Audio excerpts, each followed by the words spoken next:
सीधी बात है बंधुओं, हमारा उद्देश्य क्या है? बहुत स्पष्टता से सुनिएगा। कृष्ण प्राप्ति नहीं, सीधे 50वीं सीढ़ी चढ़ने की मत सोचा करो। बीच में बहुत सारी सीढ़ियां हैं, धीरे धीरे चढ़ना पड़ेगा। इतने बड़े पांव नहीं कि आप 50वीं सीढ़ी चढ़ जाओ। हमारा उद्देश्य क्या है? किसी से पूछो, किसी भी भक्त से पूछो, आपका उद्देश्य क्या? तिलक क्यों लगाते हो? नाम जप क्यों करते हो? कंठीमाला क्यों करते हो? एकादशी क्यों करते हो? वृंदावन क्यों जाते हो? हम पे श्री जी की कृपा हो जाए, हमको ठाकुर जी मिल जाए। इतनी जल्दी मिल जाएंगे?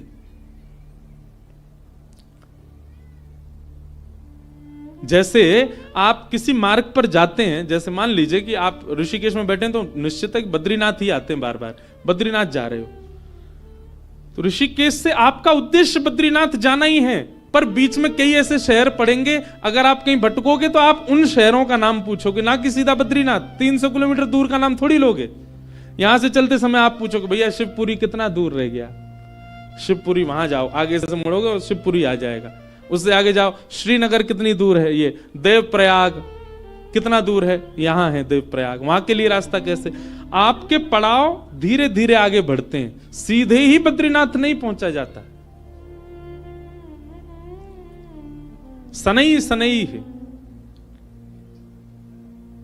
वैष्णव का पहला पड़ाव होना चाहिए प्रेम। किस लिए भजन कर रहा है? किस लिए कथा सुन रहा है? किस लिए वृंदावन जा रहा है? किस लिए गंगा जी का आश्रय ले रहा है? किस लिए कंठी पहनता है? किस लिए एकादशी करता है? मैं प्रेमी बनूं। पहले प्रेमी तो बनूं। पहला पड़ाव उसका प्रेम होना चाहिए। प्रेमी बनने का स्वभाव क्या? उसकी दृष्टि बदल जाए। अब वो सबको देख करके मुस्कुराता ही है। मैं ऐसे ऐसे प्रेमियों को भी जानता हूं जो किंचित बात विरह की सुन लें तो नेत्रों से आंसू गिरने लग जाते हैं। प्रेमी का ये स्वरूप हो जाता है कि उस बहुत जल्दी भाव में आ जाएगा, बहुत जल्दी भावुक हो जाएगा।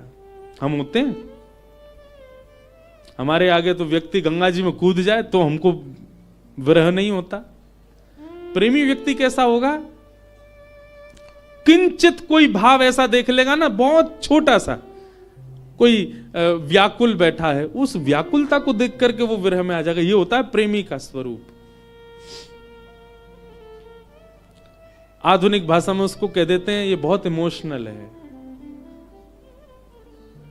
बहुत जल्दी इमोशनल हो जाता, बहुत जल्दी भावुक हो जाता है।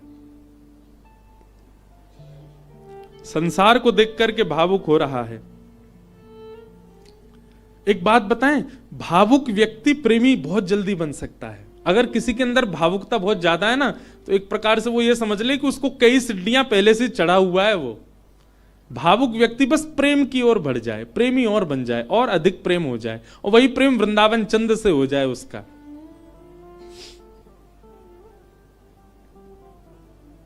हम कई जगह कथा करने जाते हैं, तो कथा करके जब निकलने लगते हैं ना वापस, 7 दिन पूरे होने के बाद, बहुत लोग भावुक हो जाते हैं। जिनके यहां रुकने का प्रसंग होता है वो लोग भावुक। एक जगह तो बहुत ही भयानक स्थिति हुई, मैं ही घबरा गया। एक जगह कथा थी, अब जगह का नाम तो नहीं लूंगा मैं, तो वहां जो यजमान थे, मुख्य यजमान, वो इतने भावुक, इतने भावुक, पहले दिन से ही रोने लग गए। मैंने क्यों, क्या हो गया? बोले अब 6 दिन रह गए, आप 6 दिन रहोगे बस, लाल जी के केवल 6 दिन दर्शन होंगे। दूसरे दिन और रोने लग गए। मैंने कि भैया तुम ऐसे मत करो, अभी तो कथा तो पूरी करनी है हमको। चौथे दिन सब का नाच रहे थे, नंद घन आनंद भयो, जो वो कोने में खड़े होकर रो रहे। बोले क्यों, क्या हो गया? 3 ही दिन रह गए अब बस।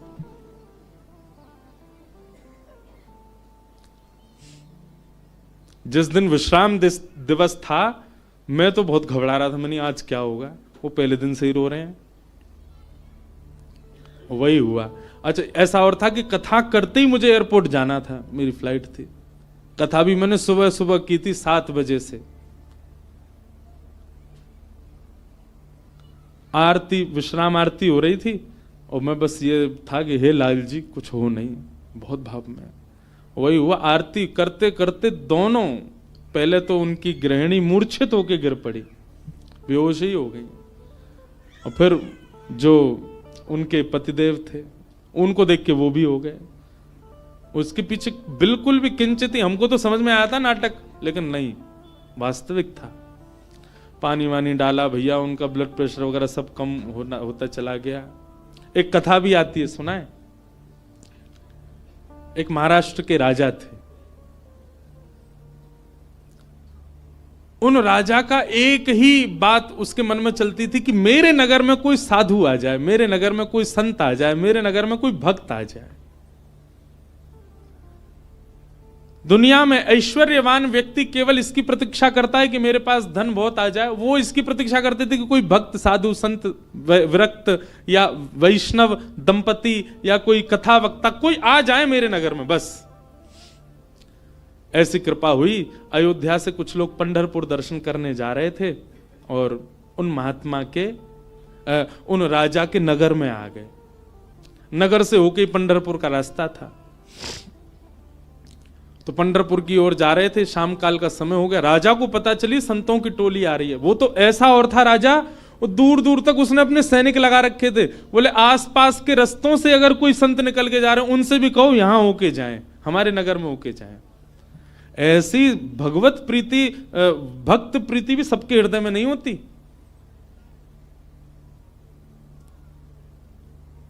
ये बात बंधुओं लिख लीजिएगा, जिस दिन हरिप्रिय आपको प्रिय लगने लग जाए, समझ जाना आप हरि के प्रिय होते जा रहे हो। आपको पता चल जाता है व्रज से कोई आया, भले ही आप उसको जानते नहीं, पर आपके मन में उत्साह हो जाता है हमारे वृंदावन से आए हैं, श्री राधारमण जी के यहां से आए हैं, श्री बिहारी जी के चरणों से आए हैं। भले ही आपका परिचय नहीं, फिर भी आप ब्रज से आए जान करके उनको प्रणाम करने जाओ। ऐसी प्रीति अगर आपके चित्त में है, आप प्रेम की अवस्था में आ चुके हो। हरि से ज्यादा हरिजनों से प्रीति हो तो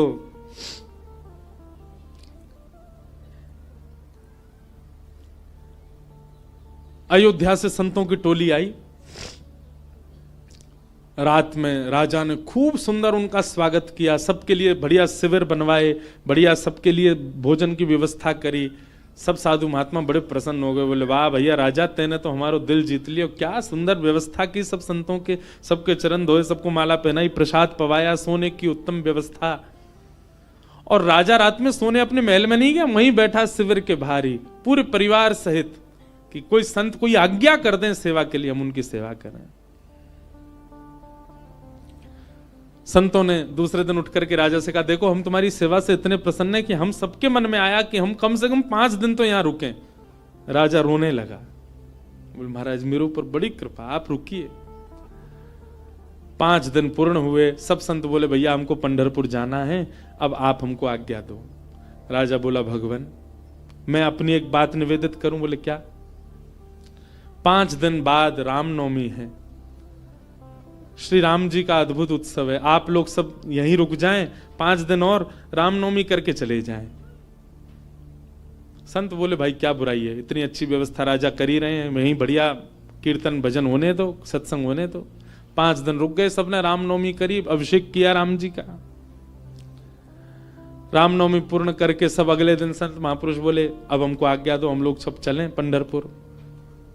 बोले महाराज नेक और रुक जा, हनुमान जयंती और आ रही है, हनुमान जन्मोत्सव, आप सब लोग रुके रहेंगे तो आप सबके सानिध्य में, हमको तो कुछ आता नहीं, हम हनुमान जी का जन्मोत्सव करेंगे।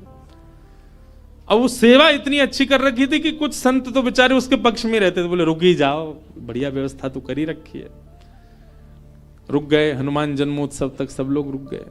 सब लोगों ने हनुमान जी का जन्मोत्सव मनाया।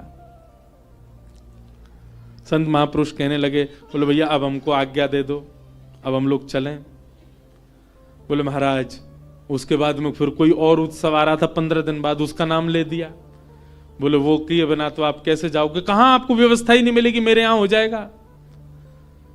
15 दिन और रुक गए, फिर जाने लग गए। बोले महाराज गंगा दशहरा आने वाला है, आप सब लोग कहां, गंगा जी तो मिलेंगे, मैं गंगा जल मंगवाऊंगा ना अपने सैनिकों को भेज करके, यहीं आप सब लोगों के लिए सूक्ष्म गंगा प्रकट करवा दूंगा। फिर रुक गए, गंगा दशहरा हो गए। सब करते करते करते महाराज जेठ का महीना निकल गया। कब आए थे? रामनवमी पे आए थे, तब से जेठ आ गई। जेठ के बाद अब फिर जन्माष्टमी राधाष्टमी के उत्सव आ गए। वो उत्सवों के बहाने दे दे करके संतों को रोक लें। महाराज अब तो चातुर्मास करना पड़ेगा आपको, चातुर्मास प्रारंभ, कहां जाओगे, यहीं कर लो। चातुर्मास करवा दिया। चातुर्मास के बाद कार्तिक का महीना आ गया, कार्तिक में तो मैं जाने नहीं दूंगा आप लोगों को। दिवाली होली ये तो यहीं करनी पड़े, होली आ रही है, होली पे तो सब संग रहेंगे। करते करते फिर से रामनवमी आ गई। संत जनों ने चरण पकड़े, बोले राजन अब तो जान दो हम। संत तो राजा बोले एक काम करो, क्या बाल भोग करके चले जाओ, कुछ नहीं तो सुबह का बाल भोग तो ले लीजिए। बोले ठीक है। अब बाल भोग भाग पा करके तैयार हुए ही थे, बोले बाल भोग पा लिया सब। बोले देखे ना कढ़ाई चढ़ गई है, राजभोग बनना है, राजभोग तो पा जाओ। संत बोले जे नहीं हिलने देगा हमको। बोले देखो ये सब अनादर हो जाएगा, इतनी पूड़ी कचौड़ी सब्जी बन रही है, इनको तो पा जाओ। यहां राजभोग पाने लगे, एक संत ने घूम के देखा तो वहां रात के ब्यारू भोग भी बनने शुरू हो गए थे। बोले ब्यारू करके जाने देगा। अंत तो गत्वा उस राजा की स्थिति ऐसी हो गई, जब संत लोग हट में आ गए कि नहीं हम तो जाएंगे, राजा के यहां से उस क्षेत्र से जैसे ही बाहर निकले, तब तक तो राजा रो रहा था, संतों के जाते ही राजा अचेत हो गया, प्राण निकल गए उसके। मैं संतों के बगैर कैसे रहूं, हम इस स्थिति में हम तो कभी आ ही नहीं सकते। खैर सुन लीजिए बस, हमारे यहां तो 4 दिन रुक जाए तो कब जाएंगे ये बला, बैठ गए हमारे घर में आके।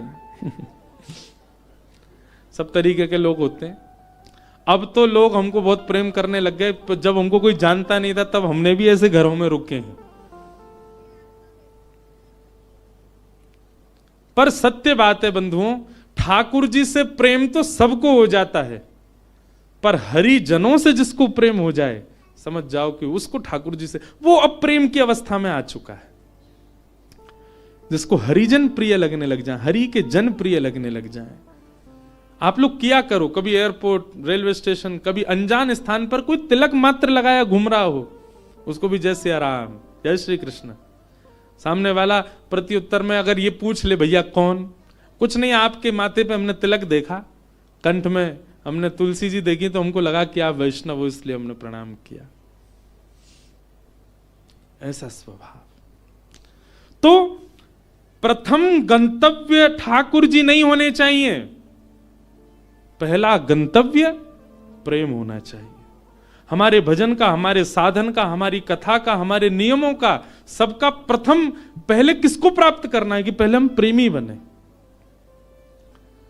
पहले ठाकुर जी नहीं, पहले ठाकुर जी के लायक बनो, और फिर जब लायक बन जाओगे, ठाकुर जी को कभी अपने केंद्र बिंदु में मत रखो। एक बात बहुत ध्यान से सुनो,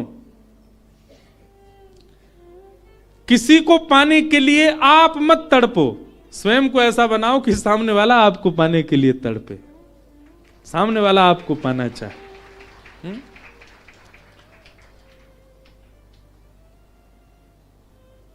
पिक्चरों में ऐसे दिखाते हैं ना कि कोई प्रेम करता था किसी कन्या से और उसको सीधे तो पानी पाया, तो खुद इतना बढ़िया पढ़ लिख करके बड़ा मजिस्ट्रेट बन गया महाराज, आगे पुलिस पीछे पुलिस, अब वो छोरी डोल रही है वाकू पावे को, इससे मेरा ब्याह हो। ठीक वैसे ही ये बात शास्त्रीय है कि ठाकुर जी को पाने के लिए आप केंद्र बिंदु ठाकुर जी को मत रखो चित्त में कि उनको मुझे प्राप्त करना है। ठाकुर जी को जो जो प्रिय है वो सारे गुण मेरे भीतर आ जाएं ताकि ठाकुर जी को मैं प्रिय लगूं। आप पीछे मत पड़ो उनके, स्वयं को ऐसा बनाओ कि ठाकुर जी पीछे पड़े आपके। श्रीमद् वल्लभाचार्य जी के चरित्र में आता है कि, बहुत ध्यान से सुनिएगा,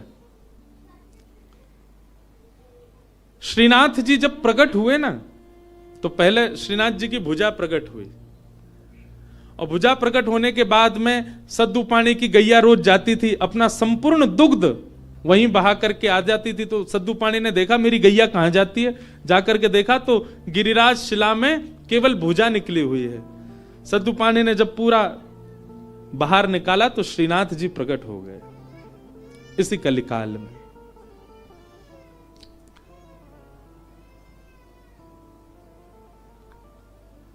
तो सद्दू पानी ने ठाकुर जी से प्रार्थना की कि ठाकुर जी आपके लिए क्या लाऊं मैं, आप क्या पाएंगे, क्या व्यंजन लेंगे, क्या भोग प्रसाद लेंगे, आप विश्वास मानेंगे? हमारे श्री जी बाबा श्रीनाथ जी, उन्होंने कहा, बोले हे सद्दू पाणे, जब तक मेरे श्रीमद वल्लभाचार्य जी नहीं आएंगे तब तक मैं केवल दूध पीऊंगा। ठाकुर जी ने पयोव्रत किया। भक्त भगवान के लिए व्रत करता है, पर ठाकुर जी ने व्रत किया कि जब तक वल्लभाचार्य जी नहीं आएंगे मैं केवल दूध पीऊंगा। श्रीनाथ जी जो आजकल उदयपुर के पास नाथद्वार में विराज रहे हैं, जब ये गिरिराज जी में प्रकट हुए तब की लीला है। इस बार हमारे लाल जी का उत्सव नाथद्वारा में ही है, श्रीनाथ जी में, 11 से 17 जनवरी। बाद में एक अजब कुमारी नाम की एक भक्ता हुई थी, उसके लिए ठाकुर जी उदयपुर चले गए, उदयपुर के पास नाथद्वारा में। प्रकट तो आप गिरिराज जी में ही हुए थे। तो ठाकुर जी कितने वर्षों तक केवल दूध पी करके रहे। एक दिन अपनी समस्त शिष्य मंडलियों के साथ श्रीमद वल्लभाचार्य जी महाराज जब गोवर्धन पधारे, पूरे ब्रज में हल्ला हो गया, कोई बहुत बड़े आचार्य आए हैं। बोले नाम क्या? बोले वल्लभाचार्य। जब ये नाम सद्दू पाणे के कान में पड़ा, ब्रजवासी सद्दू पाणे दौड़े दौड़े गए और वल्लभाचार्य जी के चरणों में निवेदन करके रोने लगे। वल्लभाचार्य जी बोले रो क्यों रहे हो? बोले नाथ, भक्त को व्रत करते देखा है मैंने, पर इस जन्म में मैंने भगवान को व्रत करते हुए भी देखा है। हमारे इस गिरी कंदरा से साक्षात गोवर्धन नाथ जी का स्वरूप श्रीनाथ जी प्रकट हुए।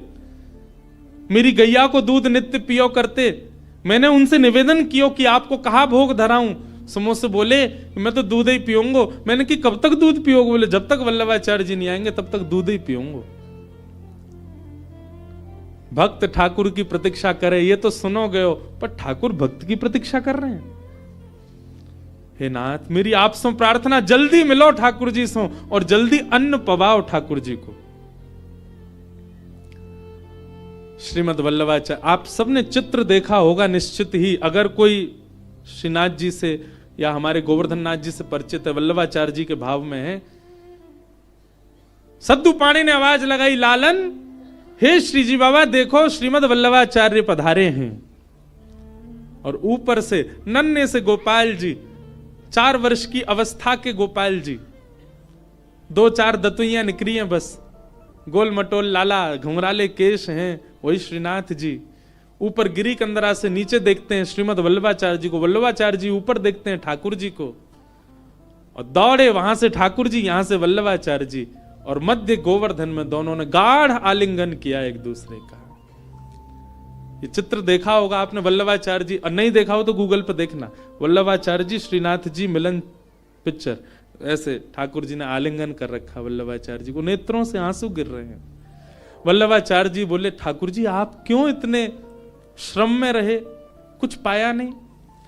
तो वल्लभाचार्य जी महाराज ने अन्नकूट बनवाया ठाकुर जी के लिए, 56 भोग तैयार करवाए, और श्री जतिपुरा में, गोवर्धन के जतिपुरा में, वहां श्रीमद वल्लभाचार्य जी ने श्रीनाथ जी का अन्नकूट किया, 56 भोग पवाए, ठाकुर जी का अन्नप्राशन हुआ। मतलब इतने वर्ष बाद ठाकुर जी ने अपना पयोव्रत, दूध का जो व्रत था वो छोड़ के अन्न ग्रहण किया। किसके लिए? अपने एक भक्त के लिए। तो भैया केंद्र बिंदु में ठाकुर जी नहीं, केंद्र बिंदु में प्रेम लाओ।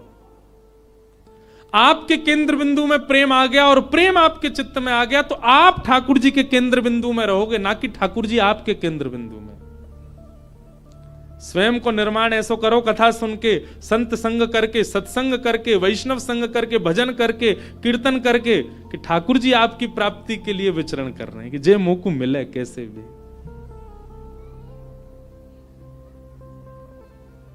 आज से आपके भजन साधन में उद्देश्य भगवत प्राप्ति नहीं, प्रेम की प्राप्ति हो।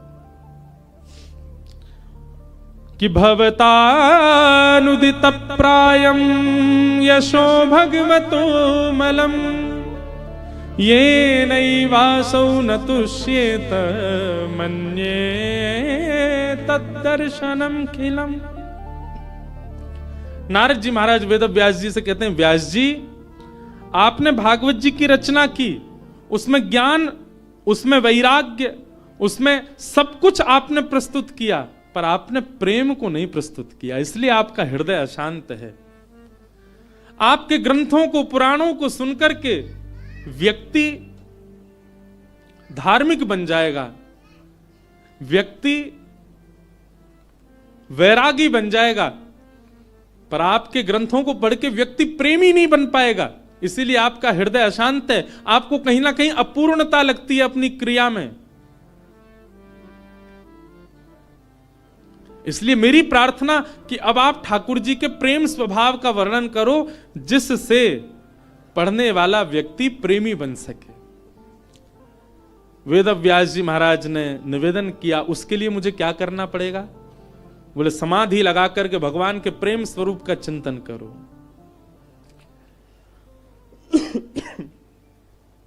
श्री वेद व्यास जी महाराज ने समाधि लगाई और समाधि की भाषा में ही अपने अंतिम कृति का निर्माण किया वेद व्यास जी ने। इसी ब्रह्म नदी में, इसी हिमालय की पर्वतों पर वेद व्यास जी ने ऐसी रचना की जिसको सुनकर पढ़कर के मानव प्रेम का अधिकारी बन जाता है, ठाकुर जी का अधिकारी बन जाता है। और उस संहिता का नाम है श्रीमद् भागवत महापुराण। बोलो भागवत महापुराण की जय। ये प्रेम संहिता है। भागवत जी श्रवण के बाद, भागवत जी अध्ययन के बाद, भागवत जी के अवलोकन के बाद प्रेम प्रस्तुत होता है चित्त में।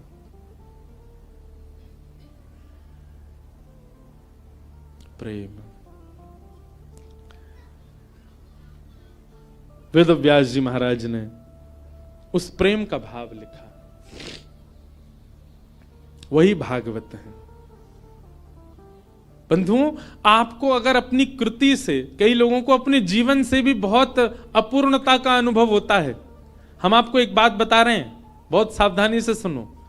अपने कर्म से, अपने जीवन से, अपने संबंध से कई लोगों का मन बहुत जल्दी उचट जाता है। कई लोगों को अपना जीवन भी अच्छा नहीं लगता।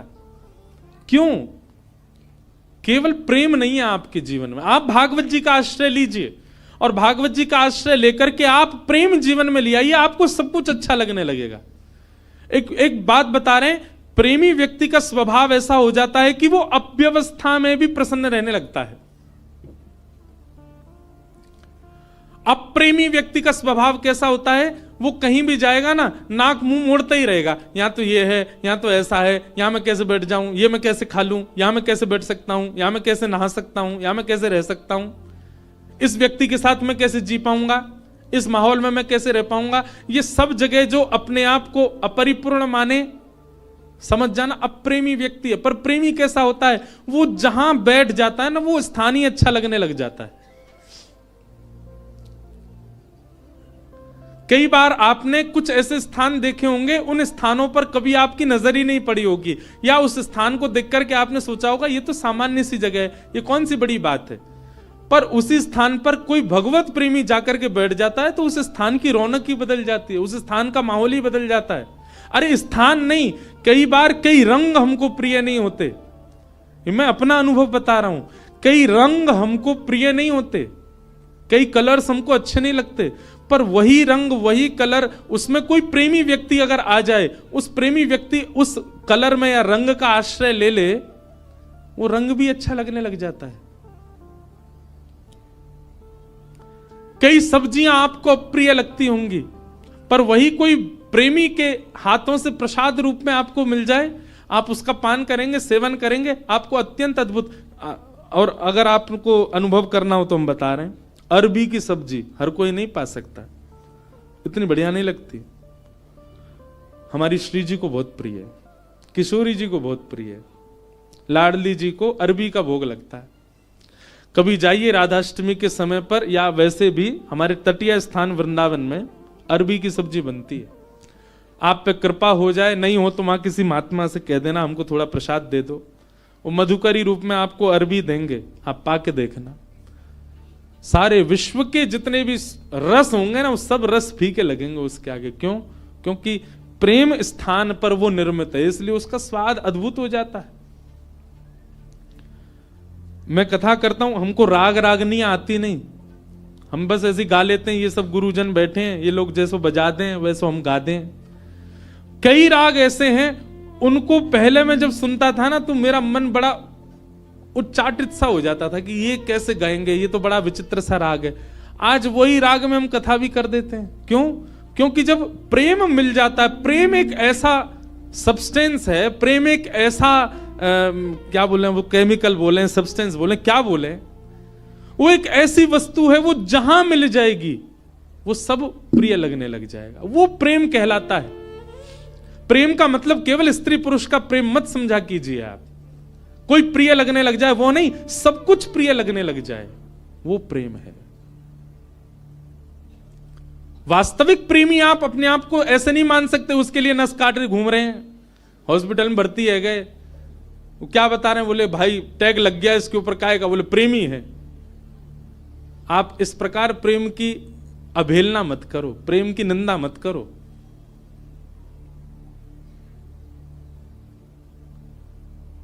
गंगा जी पे सब जगह चले जाओ, पहाड़ों में, नदियों में, सब जगह एक पॉइंट होता है, क्या बोल, इसको सुसाइड पॉइंट बोलते। क्यों? यहां से व्यक्ति अपने प्रेमी के लिए त्याग कर देता है, आत्महत्या कर लेता है। ये प्रेम है। प्रेम में केवल एक व्यक्ति प्रिय नहीं लगता, प्रेम में सब कुछ प्रिय लगने लग जाता है। बुद्ध, भगवान बुद्ध प्रेमी थे। एक मदिरा पान किया हुआ व्यक्ति जिससे सब दूर भागते हैं, नाली में पड़ा था और बुद्ध भगवान ने उसको देख लिया। अपने शिष्यों से कहा तुरंत इसको निकालो यहां से। कोई पीछे जा रहा, कोई आगे जा रहा, सोच रहे हैं, विचार कर रहे हैं, नाली में पड़ा है, दुर्गंध आ रही है, इसने पी भी रखी है। स्वयं भगवान बुद्ध लग गए उसको निकालने में। शिष्यों ने कहा, बोले कि वो एक कुभाव वाला व्यक्ति, मदिरा पान करने वाला व्यक्ति, उसका आचरण शुद्ध नहीं, और आप उसको ऐसे बचाने लग गए, ऐसे उसको संभालने लग गए। तो बुद्ध भगवान बहुत अच्छी बात कहते हैं, तुम साधक क्यों बने हो, तुम भक्ति के पथ पर क्यों चल रहे हो? क्या तुम केवल शुद्ध लोगों से ही मिलोगे, सुधरे हुए लोगों से ही मिलोगे? अरे जो पहले से ही शुद्ध हैं, जो पहले से ही सुधरे हुए हैं, उनके बीच बैठ करके तुमने क्या नया कर दिया? तुम वैष्णव इसलिए बने हो, तुम भक्त इसलिए बने, तुम साधक इसलिए बने, जो अपवित्र हैं उनको पवित्र करने का भाव तुम्हारे चित्त में आए। जो अप्रेमी हैं वो प्रेमी बने, ये भाव स्वभाव तुम्हारा बने। हम इसलिए साधक बने हैं। केवल माला देने वाला व्यक्ति को ही हम पूजें, उसी को ही हृदय से लगावें, ये हमारा स्वभाव है। सबको लगाना है, सबको उस पथ का राही बनाना है, इसलिए हम वैष्णव बने। अंगुलीमाल की कथा सबने सुनी होगी। एक राक्षस था, मानव था पर राक्षस के स्वभाव का था। उस पर्वत पर रहता था, उस पर्वत के आसपास कोई भी मानव उसको दिख जाता था, उसको मार करके उसकी उंगली काट करके अपने गले में माला बना के पहनता था, इसलिए उसका नाम था अंगुलीमाल। इतनी सारी उंगलियों की माला उसने पहन रखी थी, उसका रूप देखते ही भाग जाते थे लोग। भगवान बुद्ध जा रहे थे और जैसे ही मार्ग पर जाने लगे तो एक गांव पड़ा। गांव के लोगों ने कहा, भगवान आप सीधे ना जाकर के थोड़ा दाएं होकर के जाइएगा। क्यों? सीधे जाएंगे तो आगे एक पर्वत पर अंगुलीमाल रहता है, वो लोगों को मार के उनकी उंगली काट के अपने गले में पहन लेता है। भगवान बुद्ध बोले उसके पीछे कारण, बोले वो अपना बल बताना चाहता है, देखो मैंने इतने लोग मार दिए, इतनी उंगलियां मत, इतने लोग, इतना बल है मेरे पास।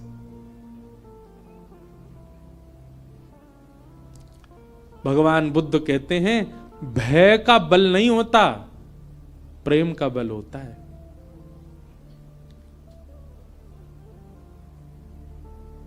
भय से जो अपने बल को आपके चित्त में प्रतिष्ठित करे वो बहुत लंबे समय तक नहीं रह सकता, लेकिन प्रेम से अपने आप को आपके चित्त में जो अवस्थित करे वो मरते दम तक आपके चित्त में रहेगा।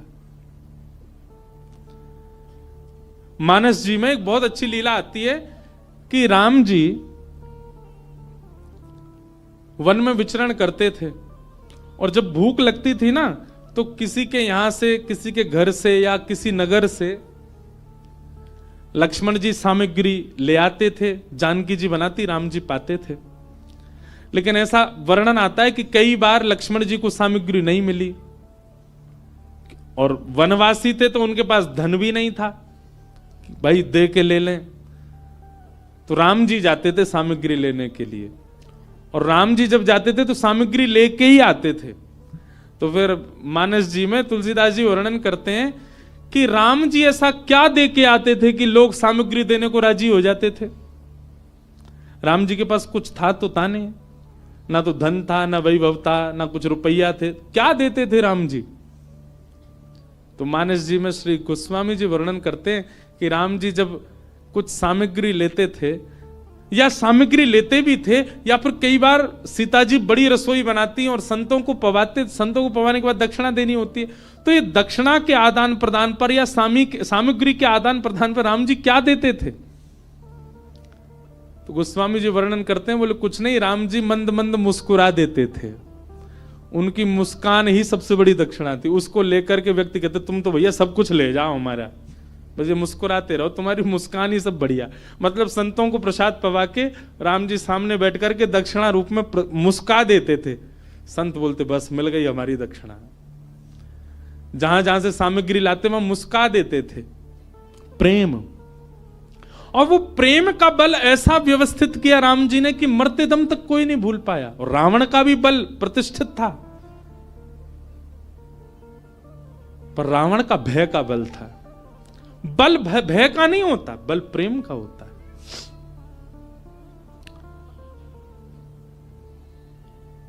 बुद्ध भगवान चले गए उसी मार्ग पर जहां अंगुलीमाल था। जैसे ही पहुंचे पर्वत के ऊपर, अंगुलीमाल ने दूर से ही कहा मैं साधु सन्यासियों का बहुत सम्मान करता हूं, पहले तुमको सचेत कर रहा हूं, मार्ग बदल दो अपना, मेरे पास आ गए तो तुम्हारा सर धड़ से अलग कर दूंगा। मैं चेतावनी दे रहा हूं, मेरे पास मत आना। पर बुद्ध रुके नहीं, सीधे चले गए। तुम जानते नहीं हो मुझे, क्यों चले आए हो मेरे पास। और क्रोध में भर के थोड़ा और चेतावनी देने के लिए अंगुलीमाल एक वृक्ष के नीचे खड़ा था, उस वृक्ष की डाल पकड़ करके जोर से खींच ली, डाल टूट गई। बुद्ध भगवान मंद मुस्काते सामने खड़े हो गए। अंगुलीमाल तुम देख नहीं रहे हो। अंगुलीमाल बोला तुम देख नहीं रहे हो मैं कितना बलवान हूं, और तुम चले आ रहे हो, मैं तुमको मना कर रहा हूं फिर भी रुक नहीं रहे हो। डाल हाथ में पकड़ करके खड़ा था। बुद्ध भगवान बिल्कुल सौम्य भाव से उसके समीप गए और कहा ये डाल तुमने तोड़ी? बोले हां। अब इसको जोड़ दो, जहां से तोड़ी है इसको वहां लगा दो पुनः। अंगुलीमाल बोला कैसी बात कर रहे हो, ये तो संभव ही नहीं है, मैं इसको नहीं लगा सकता दोबारा। बोले क्यों, जब तोड़ने की सामर्थ्य है तो जोड़ने की भी होगी।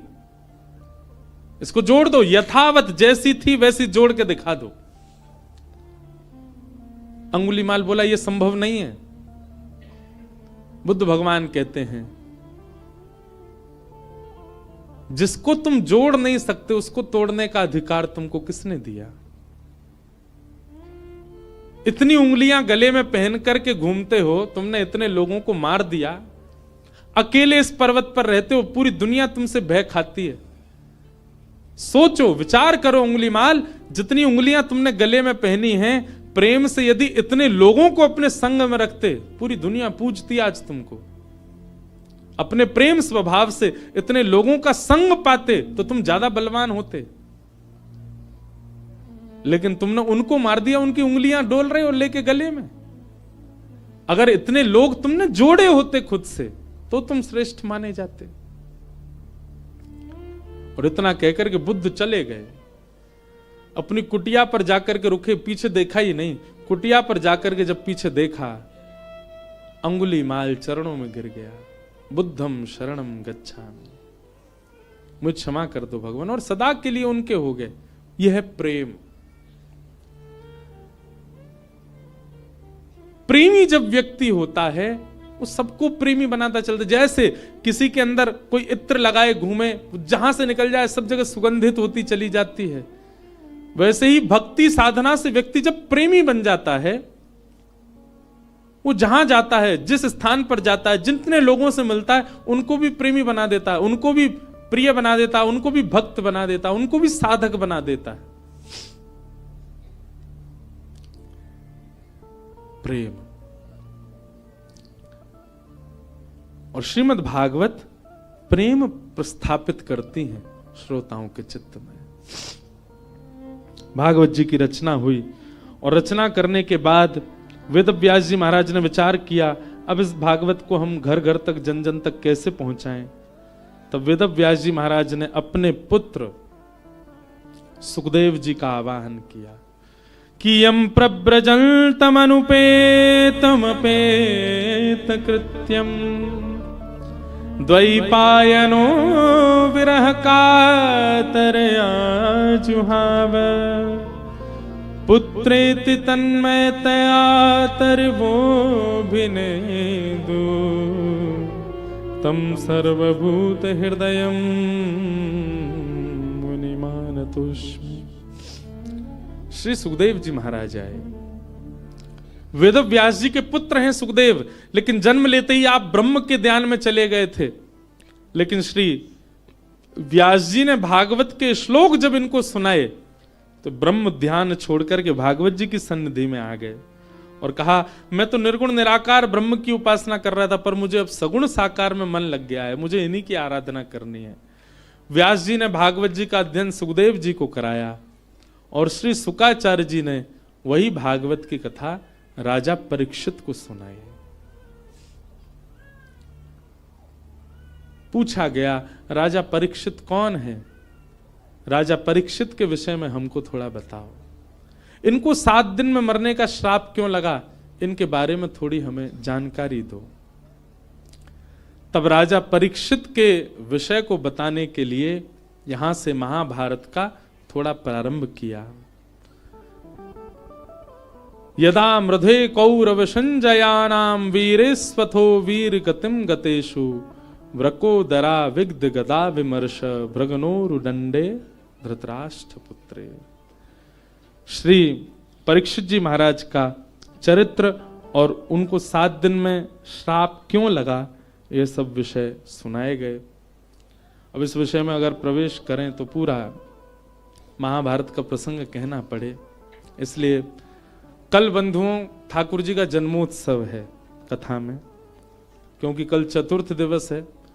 कल गंगा के तट पे आनंद उत्सव होगा, खूब आनंद से हम लोग नाचेंगे गाएंगे, जन्मोत्सव मनाएंगे श्री ठाकुर जी का। यमुना तट पे तो मनते ही रहते हैं ठाकुर जी के उत्सव, कल गंगा के तट पे होगा। आप सब लोग समय से पधारिएगा।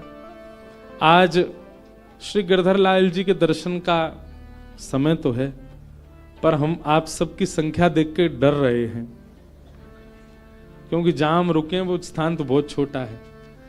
तो जो लोग यहाँ रुके ही रहे हैं अभी 6-7 दिन, वो लोग तो कल भी आ सकते हैं, परसों भी आ सकते हैं। रोज मिलेंगे ठाकुर जी 1:30 से 2:30 बजे तक गंगा दर्शन राम झूला के पास, इधर स्वर्ग आश्रम में। और जो लोग दूर दूर से आए बस वही आ जाना दर्शन करने। बाकी के जो लोग यहीं डटे हुए हैं उनके लिए तो लाल जी यहीं हैं, उनके लिए हम एक शाम का भी समय कल बता देंगे, तो वो लोग शाम को भी आ सकते हैं। इतनी संख्या में लोग आ जाएंगे तो फिर वो लाल जी हमारे डर नहीं जाएं, गंगा जी में गिरगिरा जाओगे, क्योंकि बगल में ही गंगा जी हैं। तो आप सब लोग बड़े भाव से पधारो। कल ठाकुर जी का जन्मोत्सव हम लोग कथा में मनाएंगे। पीले पीले वस्त्र पहन करके आना, आभूषण ज्यादा पहन के मत आना, अपना ध्यान रखना, क्योंकि चोराग्रगण्य श्री कृष्ण की कथा है तो निश्चित है उनके 2-4 दूत तो कथा में आते ही होंगे जो आपके आभूषण हरण ना कर ले जाएं, इसलिए बहुत ध्यान रखना। श्यामा हृदय कमल सो प्रगट्यो, श्यामा हृदय कमल सो प्रगट्यो, श्यामा हृदय कमल सो प्रगट्यो, श्यामा हृदय कमल सो प्रगट्यो, और श्याम हृदय वृंदावन प्यारो वृंदावन, हे श्री वृंदावन मेरो वृंदावन। आज ये पद पूरा गाएंगे, जिनको याद हो संग गाइए। और सुनो भैया, जो लोग भी लाल जी के दर्शन करवे जामे, उनसे हमारी प्रार्थना, तुमको अपनी खुद की सौगंध है, हमारे लाल जी से कुछ संसार मत मांगी हो, लाल जी से केवल एक ही बात मांगी हो, हे लाल जी आप सदा प्रसन्न रहो, आप सदा आनंद में रहो, हम अपने कर्म भोग लेंगे, आप हमको कुछ मत दो। कुछ मांगना नहीं ठाकुर जी से, ठाकुर जी से केवल उनकी प्रसन्नता मांगिएगा। हे सब सुख सागर रूप उजागर, रहे वृंदावन धाम। सब सुख सागर रूप उजागर, रहे वृंदावन धाम। हे सब सुख सागर रूप उजागर, रहे वृंदावन धाम। सब सुख सागर रूप उजागर, रहे वृंदावन धाम। ओ रूप गोस्वामी प्रगट कियो जहाँ, रूप गोस्वामी प्रगट कियो, श्री रूप गोस्वामी प्रगट कियो जहाँ, रूप गोस्वामी प्रगट कियो, राधा गोविंद रूप निधान। वृंदावन प्यारो वृंदावन, देखो इतनी संख्या में लोग हो फिर भी स्वर नहीं निकल रहा आप लोगों का। अरे भाव से गाओ, उच्च स्वर में गाओ, वृंदावन मेरो वृंदावन, हे श्री वृंदावन मेरो वृंदावन। रूप गोस्वामी प्रगट कियो जहाँ, रूप गोस्वामी प्रगट कियो, राधा गोविंद रूप निधान। वृंदावन प्यारो वृंदावन, हे श्री वृंदावन मेरो वृंदावन।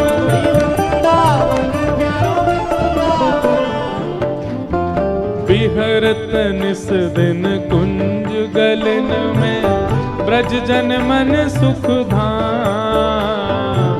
विहरत निस दिन कुंज गलन में, ब्रज जन मन सुख धाम। हाँ प्यारो ब्रज जन मन सुख धाम, प्यारो ब्रज जन मन सुख धाम। हे मदन मोहन को रूप निरख के, मदन मोहन को,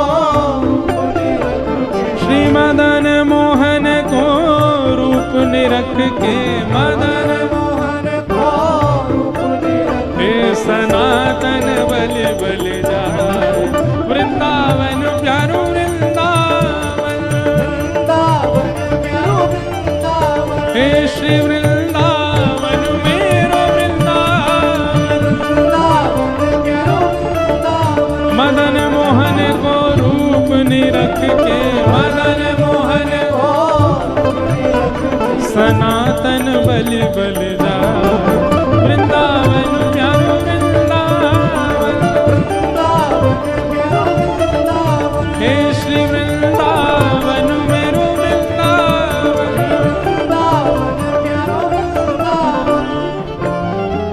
गोपी ग्वाल सब ही और धारे, प्यारो गोपी नाम। गोपी ग्वाल सब ही और धारे, प्यारो गोपी नाथ, हाँ प्यारो प्यारो गोपीनाथ, प्यारो प्यारो गोपी नाथ। हे मधु पंडित जिन कंठ लगायो, मधु पंडित जिन कंठ लगायो, श्री मधु पंडित जिन कंठ लगायो। मधु पंडित जिन कंठ लगायो, ओ जहाँ है रही जय जयकार। वृंदावन मेरो वृंदावन, वृंदावन मेरो वृंदावन, हे श्री वृंदावन प्यारो वृंदावन,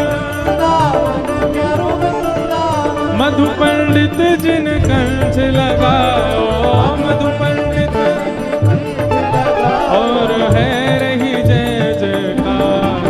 वृंदावन प्यारो वृंदावन, हे श्री वृंदावन प्यारो वृंदावन। श्री गोपाल भट्ट जो के हृदय वेदना प्रगट्यो शालिग्राम। गोपाल भट्ट जो की हृदय वेदना प्रगट्यो शालिग्राम। श्री गोपाल भट्ट जो के हृदय वेदना प्रगट्यो शालिग्राम। गोपाल भट्ट जो की हृदय वेदना प्रगट्यो शालिग्राम। हे रूप सुधा को खान हमारो, रूप सुधा को खान हमारा, रूप सुधा को खान हमारो। सुधा को खान हमारा। श्री वृंदावन में सबते प्यारो, वृंदावन में सबके प्यारे। हे श्री राधा रमण जुलाल। वृंदावन मेरो वृंदावन, वृंदावन प्यारो वृंदावन। हे श्री वृंदावन मेरो वृंदावन। वृंदावन मेरो वृंदावन। रूप सुधा को खान हमारो, सुधा को खान हमारा। श्री वृंदावन में सबते न्यारो। वृंदावन में सबके न्यारो। श्री राधा रमण जुलाल। वृंदावन प्यारो वृंदावन, वृंदावन प्यारो वृंदावन। हे श्री वृंदावन मेरो वृंदावन। वृंदावन मेरो वृंदावन। जय जय राधा रमण मेरो राधा रमण। राधा रमण मेरो राधा रमण। ओ मेरो राधा रमण प्यारो राधा रमण। राधा रमण प्यारो राधा रमण। ओ मेरो राधा रमण प्यारो राधा रमण। राधा रमण प्यारो राधा रमण। ओ मेरो राधा रमण प्यारो राधा। मेरो राधा रमण प्यारो राधा रमण। आतुर हित हरि वंश पुकारो, श्री राधा राधा नाम।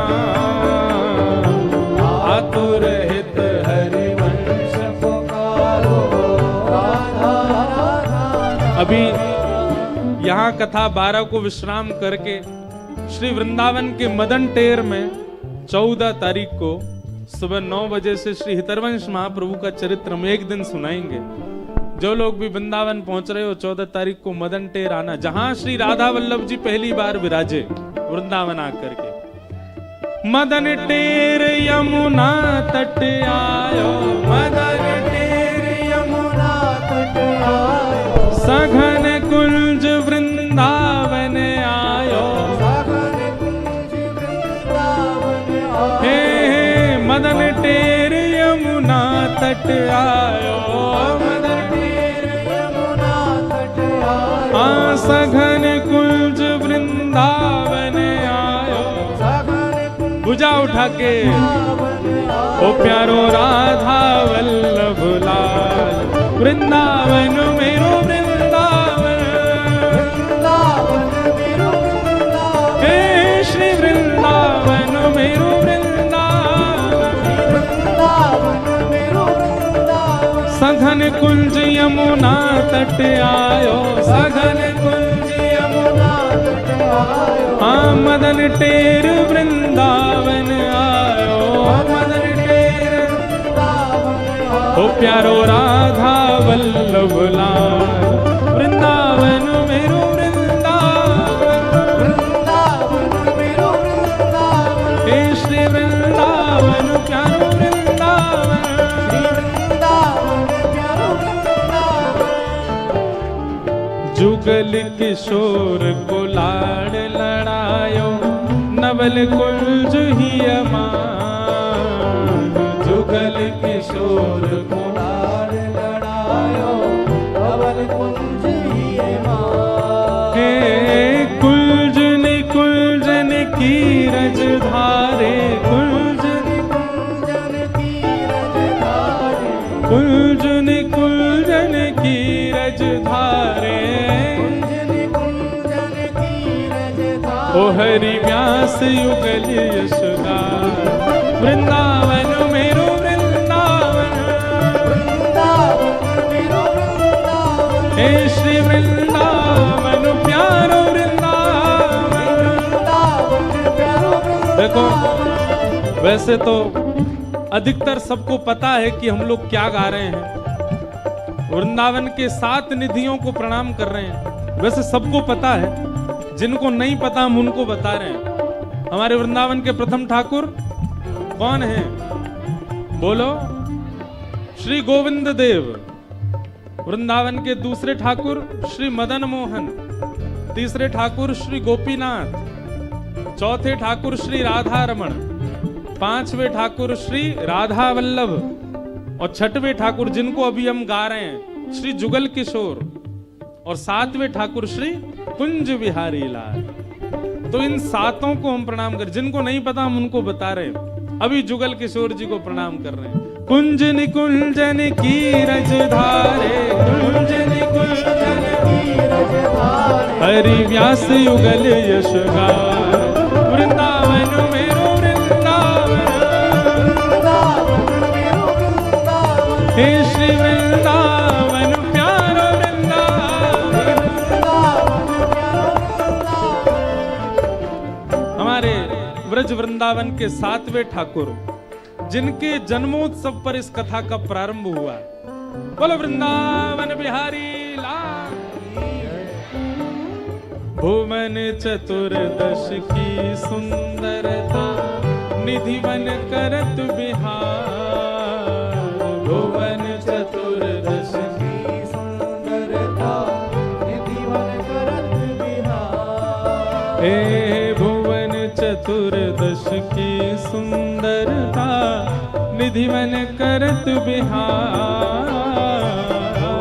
चतुर्दश की सुंदरता निधिवन करत बिहार। हे श्यामा प्यारी कुंज बिहारी श्यामा प्यारी कुंज बिहारी श्यामा प्यारी बांके बिहारी श्यामा प्यारी बांके बिहारी। और जय जय श्री हरिदास वृंदावन मेरो वृंदावन। वृंदावन मेरो वृंदावन हे श्री वृंदावन प्यारो वृंदावन। वृंदावन प्यारो वृंदावन। श्यामा प्यारी कुंज बिहारी श्यामा प्यारी कुंज बिहारी। और जय जय श्री हरिदास वृंदावन मेरो वृंदावन। वृंदावन मेरो वृंदावन। हे श्री वृंदावन मेरो वृंदावन। वृंदावन मेरो वृंदावन। जिनकी कृपा से यह रस प्रकट वृंदावन अभिराम। जिनकी कृपा से यह रस प्रकट वृंदावन अभिराम। हे जिनकी कृपा से यह रस प्रकट वृंदावन अभिराम। जिनकी कृपा से यह रस प्रकटो वृंदावन अभिराम। हे सप्तनिधिन को ही उजियारो सप्तनिधिन को ही उजियारो यह आनंद करवावे वारो यह आनंद करवावे वारो। इंद्र ईश इंद्रेश दुलारो इंद्र ईश इंद्रेश दुलारो हम सबको मिलवावे वारो हम सबको भुजा उठा के हमारो गिरधर लाल वृंदावन प्यारो वृंदावन। वृंदावन प्यारो वृंदावन। हे श्री वृंदावन मेरो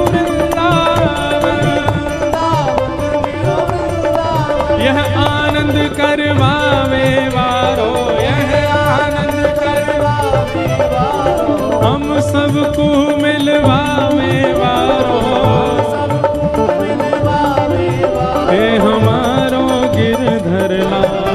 वृंदावन प्यारो वृंदावन, वृंदावन प्यारो वृंदावन, हे श्री वृंदावन मेरो वृंदावन।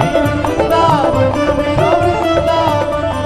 भुजा उठाओ दोनों और लगाओ ताकत पूरी। जो सबसे ऊंचा जाएगा वही को मिलेगी माला मंच से। जय राधे राधे श्री राधे राधे, जय राधे राधे श्री राधे राधे, जय राधे राधे श्री राधे राधे। यहाँ वो सबसे पीछे लाला वो लगे लंबो ही दिखे। हाँ आ जाओ आपके बगल वाले, हाँ आप आओ जो उछले थे अभी लास्ट में, नहीं वो पीछे आ रहे हैं। हाँ इनको आने दो, ये पीछे जो आ रहे हैं पतले से, हाँ इन्हीं को बुला। जय, और ये लाली छोटी वाली आओ। जय राधे राधे श्री राधे राधे, कृष्ण भानु दुलारी श्री कृष्ण प्यारी, बरसाने वारी कृष्ण भानु दुलारी। जय राधे राधे श्री राधे राधे, जय राधे राधे श्री राधे राधे, जय राधे राधे श्री राधे राधे, जय राधे राधे श्री राधे राधे। जय जय श्री राम, जय जय श्री राम, जय जय श्री राम। बोल वृंदावन बिहारी लाल की। नेक जोड़ते बोलो गर्मी आवेगी। बोल वृंदावन बिहारी लाल की, श्री राधा रमण लाल की, श्री राधा वल्लभ लाल की, पूछरी के लौठा की। हुप हुप प्यारे, क्या बात है बंसी वारे श्याम। नमः पार्वती पतये हर, बोल गंगा मैया की। आप सब लोगों को जय श्री कृष्ण। कल नंदोत्सव है, सब लोग 10 बजे यहाँ पधारो। कल ठाकुर जी का मंगल जन्म